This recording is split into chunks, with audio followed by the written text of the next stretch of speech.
మదినాబాద్ ప్రాంతంలో మేము నివసిస్తూ ఉంటాము. మా పొలం ప్రకారంగా మేము కవర్లు ప్లాస్టిక్ ఐటమ్స్ సామాన్లు మేము అమ్ముతాము. మేము ప్రతిరోజు కూడా మేము వైజాగ్ నుంచి గాజువాక వరకు ప్రయాణం చేస్తాము.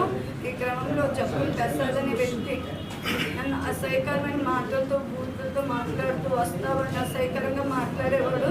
మేము తిట్టగా అతను వెళ్ళిపోయేవాడు. మళ్ళీ మరుసటి రోజులు అలాగే వచ్చి అలాగే ఇబ్బంది పెట్టేవాడు.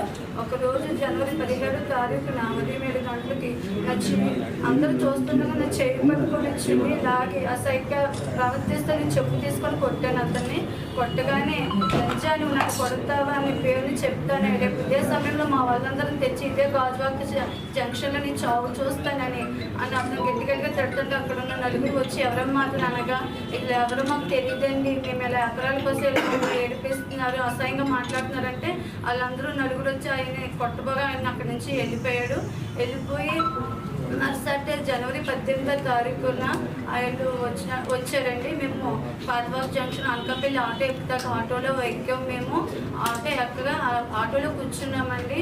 కూర్చొని నేను మా అక్క మాతో పాటు మా వాళ్ళు 2 ఆడవాళ్ళు కూడా ఉన్నారు. కూర్చోగా మేము వాళ్ళు అందరూ వచ్చి మా కళ్ళల్లో జక్కులు ప్రసాదు, జక్కులు వెంకటేశు, జక్కులు రాజేషు, జక్కులు పగడమ్మ, జక్కులు మరిడమ్మ, జక్కులు సింధు, ఇంకా కొంతమంది వ్యక్తులు ఉన్నారండి. వాళ్ళని గుర్తుపడతాం కానీ పేర్లైతే మాకు తెలియదు. ఉండగా నేను ఆటోలో కూర్చొని ఉన్నాను. నేను నా బాబు నా చేతిలోకి వెళ్ళి కిందకి ఇసిరేసారు.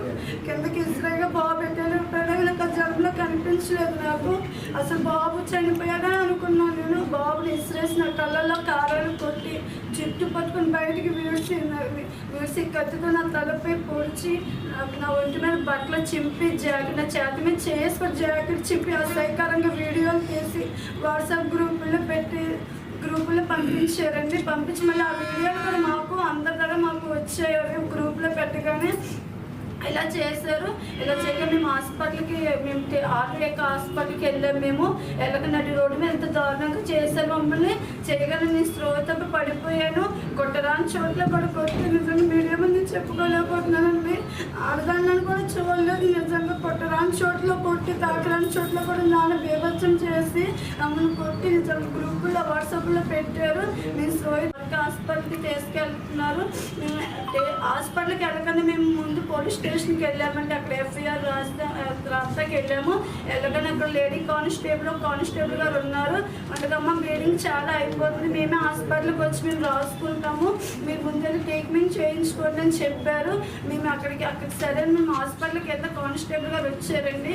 వచ్చి మేము చదువుకోలేదండి, పెద్దగా మాకు చదవటం రాదు. కానీ మేము చెప్పిన కంప్లైంట్ ఒకటి, ఆయన రాసిందేమో మరొకటి అండి. వాళ్ళకు అనుకూలంగా కంప్లైంట్ రాసుకున్నారు. అబద్ధాలు సాక్ష్యాలు చెప్పి లంచాలు తీసుకొని మాకు నిజంగా న్యాయం జరగలేదండి. జనవరి 18వ తారీఖు నుంచి మమ్మల్ని అలాగే కుక్కలు తిప్పుతానే ఉన్నారు. కానీ మాకు ఇప్పటి వరకు ఏ న్యాయం చేయలేదు. మాకు ఇచ్చేస్తారు, మీరు మొబైల్ రిమాండ్లో తీసుకోండి, లేదంటే మేము యాక్షన్ తీసుకుంటాం. మేము ఏదైనా పోలీస్ స్టేషన్ సిపి గారు కూడా మాట్లాడండి. సరే సార్ మేము వాళ్ళని రిమాండ్లో తీసుకుంటాం, వాళ్ళకి పంపించమని అంటే మేము అక్కడికి వెళ్ళాను సార్. 17వ తారీఖు నుంచి ఈరోజు నిన్నటి వరకు తిరుగుతూనే ఉన్నాండి. తిరుగుతుంటే మమ్మల్ని కొట్టి మా డ్రెస్సులు చింపేసి మమ్మల్ని వాట్సాప్ గ్రూపుల్లో పెట్టి ఇంత దారుణం చేసి వాళ్ళు లేదని వాళ్ళ పేర్లు తొలగించేసి కేసులో నుండి ఆడవాళ్ళ పేర్లు పెట్టి మీరు కోర్టులో చూసుకోండి, మా వల్ల కాదు, మీరు స్టేషన్కి రావద్దని మమ్మల్ని